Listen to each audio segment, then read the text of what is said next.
छत्तीसगढ़ में प्रत्याशियों के भाग्य का फैसला ईवीएम में कैद है। 3 दिसंबर को 33 जिलों में 90 सीटों के लिए मतगणना होगी, लेकिन मतगणना के पहले ही सियासी दलों में बवाल मचा है और कांग्रेस और भाजपा मतगणना के दौरान एक दूसरे पर उत्पात करने के आरोप लगा रहे हैं।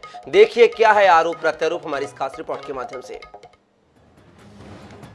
छत्तीसगढ़ में भाजपा और कांग्रेस के बीच छत्तीसगढ़ की सत्ता में कब्जे को लेकर जंग छिड़ी है, लेकिन अब मतगणना के पहले घमासान और तेज होता नजर आ रहा है। दरअसल भाजपा प्रत्याशी को आशंका है कि कांग्रेस मतगणना के दौरान उत्पात मचा सकती है और इसीलिए रायपुर ग्रामीण के प्रत्याशी मोतीलाल साहू अपने कार्यकर्ताओं के साथ बैठकें कर रणनीति बना रहे हैं। उन्होंने सीधा आरोप लगाया कि कांग्रेसी मतदान की ही तरह मतगणना में भी हंगामा और उत्पात मचा सकते हैं।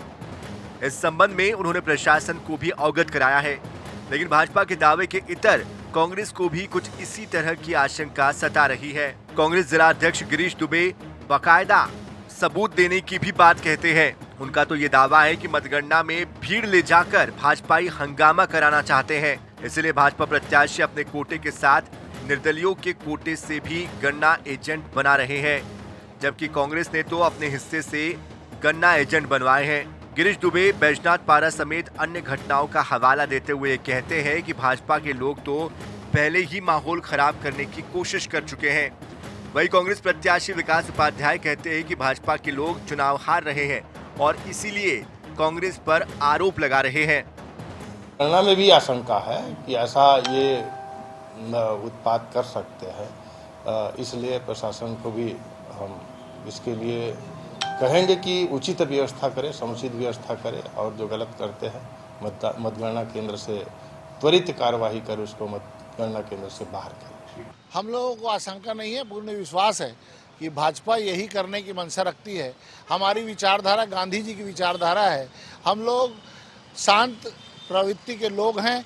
इस चुनाव के दौरान भी आप लोगों ने देखा होगा, चाहे वो बैजनाथ पारा की घटना हो, चाहे वो पश्चिम विधानसभा की घटना हो, शराब किसने बटाई और हुड़दंग पूरे चुनाव में किन लोगों ने किया। मुझे बताने की जरूरत नहीं है कि उनकी क्या विचारधारा है और वो किस विचारधारा से आते हैं।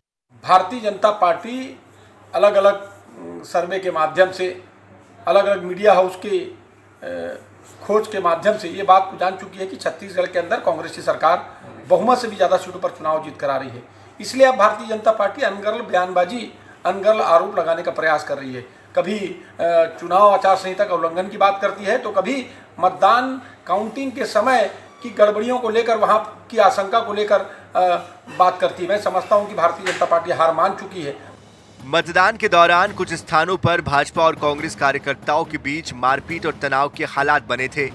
मतगणना के पहले एक बार फिर दोनों सियासी दल एक दूसरे पर आरोप लगा रहे हैं, लेकिन उम्मीद की जानी चाहिए कि निर्वाचन आयोग और प्रशासन शांतिपूर्ण और निष्पक्ष मतगणना सुनिश्चित करेगा। रायपुर से INS 24/7 के लिए गौरव शर्मा की रिपोर्ट।